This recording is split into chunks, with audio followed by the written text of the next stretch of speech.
Ces démonstrations militaires des unités spéciales du 32e bataillon témoignent la fin de la formation de ces vaillants soldats.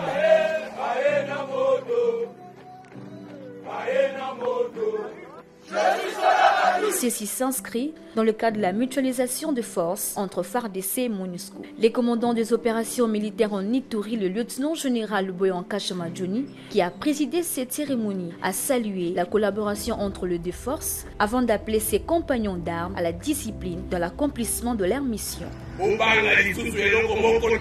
Parce que bon soldats bien entraînés. Atatango bozala bitumba bose rappelé biloko nyonso batangisi bino discipline en tout bokobeta masasi nini na sepeli komona bino pe morale ezala toujours très haut na souhaité bino bonne chance mingi. Cette formation spéciale de ce jeune soldat vient redynamiser la compréhension des opérations afin de sauvegarder les intérêts de l'État à cette période de l'état de siège, a dit le commandant force de la MONUSCO AI en RDC. Allez de l'avant et détermination. Je vous remercie pour votre dévouement et votre travail acharné. Puissiez-vous porter l'esprit des FADC dans tout ce que vous ferez. Tant que membre des FADC, vous portez une responsabilité unique. Vous êtes l'avant-garde de la sécurité de la nation et le gardien de la paix et de la stabilité. Tenez que la formation des militaires et la dotation d'équipements modernes sont parmi les piliers de la montée en puissance des forces armées en vue de mettre hors d'état de nuire les ennemis de la paix. Souci ardent du commandant suprême des FARDC de la PNC, Félix Antoine Tshisekedi Tshilombo. Message d'espoir pour vous dire que mon gouvernement, qui a été nommé par le chef de l'État Félix Antoine Tshisekedi Tshilombo, nous sommes là pour mettre tous les moyens possibles pour qu'on trouve une solution à votre problème. Nous savons que dans les différents sites, il n'y a plus de place. Nous savons qu'il y a des problèmes d'eau. Nous savons qu'il y a des problèmes avec des maladies. Nous savons que même ici, où vous pensez trouver protection, nos mamans, nos filles souffrent. Parce qu'elles rencontrent aussi des violences ici sur les sites. En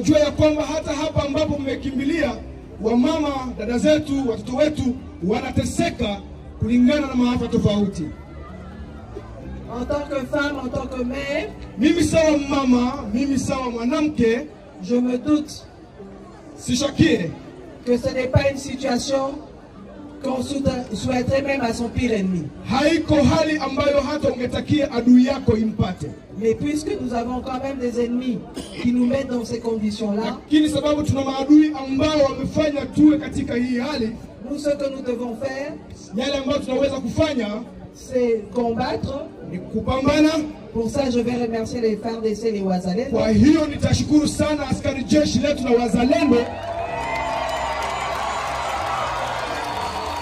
Et ce que nous devons faire, c'est de leur donner les moyens pour continuer à se battre. Et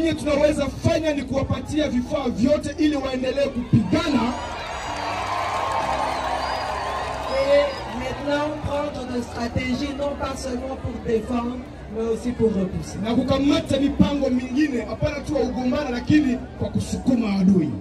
Chers compatriotes, Ituriens, par devoir de redevabilité et à ma qualité de l'autorité provinciale et commandant des opérations en Ituri, sous état de siège, je m'adresse ces jours à toute la population iturienne de tous les 5 territoires pour vous informer sur la situation sécuritaire qui prévaut actuellement dans notre province. Il est surprenant de constater le non-respect de l'acte d'engagement de cessation des hostilités signé devant le VPM, ministre de la Défense nationale et ancien combattant, alors que nous attendions l'arrivée du commandant suprême des forces armées et de la police nationale congolaise pour sceller les 10 accords pour un retour de la paix durable en Ituri.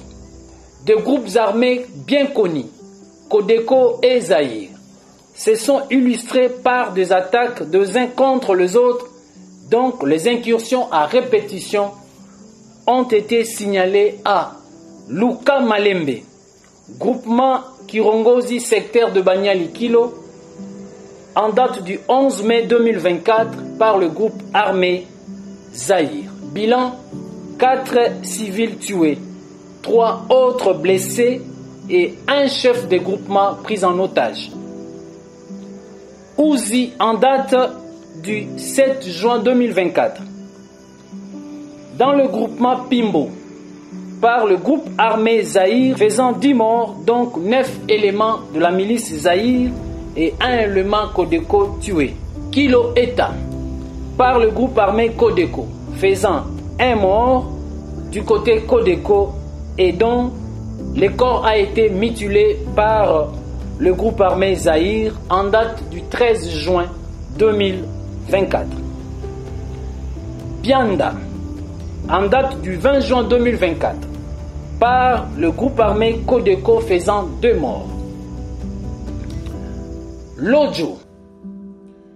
Chers compatriotes, c'est avec un cœur lourd, c'est avec une arme meurtrie que nous nous tenons devant vous aujourd'hui pour annoncer une nouvelle que vous avez tous sûrement déjà entendue à travers différents médias. Une nouvelle triste pour la République. Nous parlons ici de la chute de la ville de Kanyabayonga, qui depuis un bon moment, plus d'1 mois, était entre les mains de nos forces armées. Nous avons à maintes reprises ici soutenu nos forces armées à travers nos observations, à travers quelques stratégies, encouragements que nous avons rendus publics, appelés par le devoir citoyen, patriotique. C'était notre contribution, c'était notre part en tant que citoyens pour la défense de notre territoire, puisque officiellement, nous n'avons pas été approchés par la hiérarchie militaro-politique pour pouvoir de manière directe canaliser nos points de vue, nos inputs, comme on dit, dans la hiérarchie opérationnelle. En tant que citoyens, nous avons fait appel, nous avons tiré la sonnette d'alarme. Très récemment, je parlais de Kanyabayonga qui a été transformé en forteresse de défense par la hiérarchie militaire et politique de la RDC, ce qui était une approche stratégique totalement biaisée.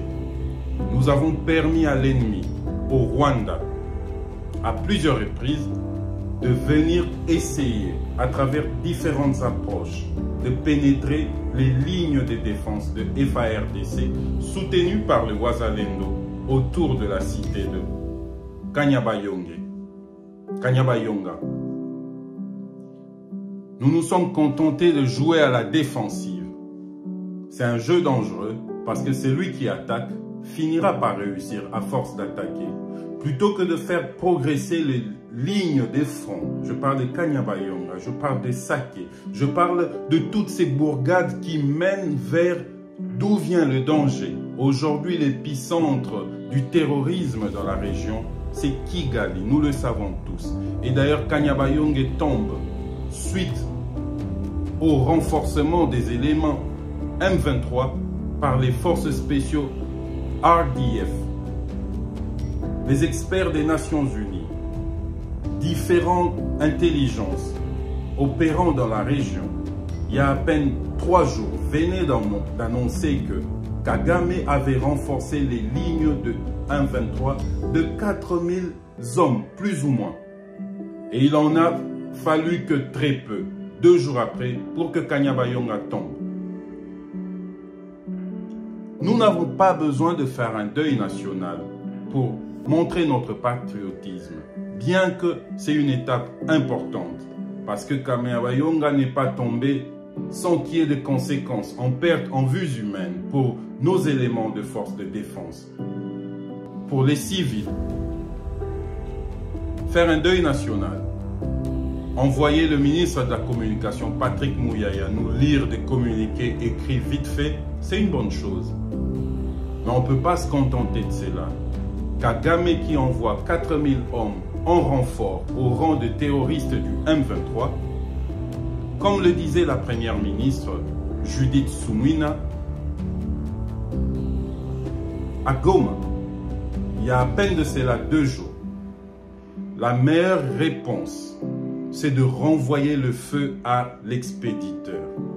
Kinshasa ne peut pas poursuivre cette politique, cette philosophie de défense nationale consistant à ériger des forteresses de défense, consistant à attendre que l'ennemi attaque pour que nous réagissons. Il est temps de prendre le contrôle. Il est temps d'imposer le rythme de Kinshasa. Kigali est à la portée de nos artilleurs. Kigali est à la portée de notre arsenal militaire. On n'a pas besoin d'envoyer les hommes à Kigali. Une réponse à la hauteur de la provocation, c'est ce que nous exigeons au gouvernement. Il n'est pas question d'avoir peur que la France, les États-Unis ou l'Angleterre viennent nous tirer les oreilles. D'ailleurs, ils n'en ont pas le pouvoir.